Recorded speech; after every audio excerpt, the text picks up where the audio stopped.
Ushuru wa magari yote yatakayoingizwa Marekani kutoka nje ya nchi hiyo wa asilimia 25 uliotangazwa na Rais Donald Trump umepingwa vikali na washirika wa kibiashara wa Marekani. Trump amesema ushuru huo wa magari na vipuri vya magari yanayoagizwa kutoka nje utarudisha fedha kutoka kwenye nchi za kigeni ambazo zimekuwa zikiipora Marekani nafasi za kazi na utajiri.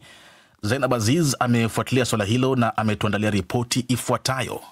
Rais wa Marekani Donald Trump amezindua ushuru wa asilimia 25 kwa magari yanayoagizwa kutoka nje unaotarajiwa kuanza wiki ijayo. Tangazo hilo limepokelewa kwa shutuma na maneno yanayoonyesha wasiwasi kutoka kwa washirika wakuu wa biashara wa Marekani, ikiwa ni pamoja na nchi za Umoja wa Ulaya, Kanada na Japan.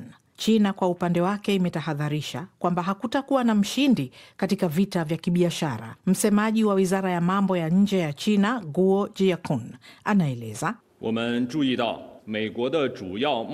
haijawahi kutokea nchi ambayo imepata maendeleo na kustawi kutokana na kuweka ushuru. Hatua za Marekani zinakiuka sheria za shirika la biashara duniani WTO. Vilevile zinadhoofisha mfumo wa biashara wa kimataifa unaozingatia sheria na maslahi ya pamoja ya nchi zote, lakini pia hazina manufaa na hazitatui matatizo ya nchi yake.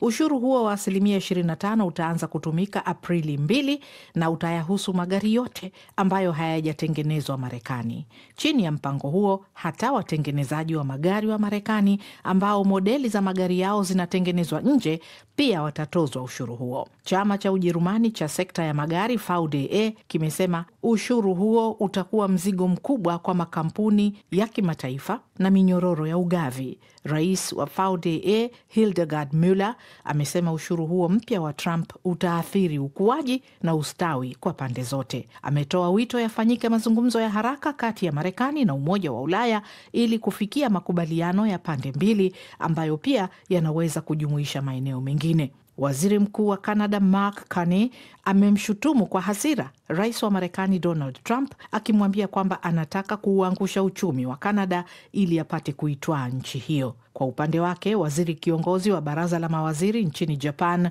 Yoshimasa Hayashi, amewaambia waandishi wa habari kwamba nchi yake imeomba tena iachwe nje ya hatua hizo za ushuru wa Trump. Wataalamu wa sekta ya magari wamesema hatua hiyo ya Trump bila shaka itaongeza bei na pia itaathiri uzalishaji. Hisa za kampuni za kutengeneza magari barani Ulaya na katika bara la Asia zimeporomoka sana katika soko kuanzia mapema hii leo kutokana na tangazo la Rais Trump la kuweka ushuru wa asilimia 25.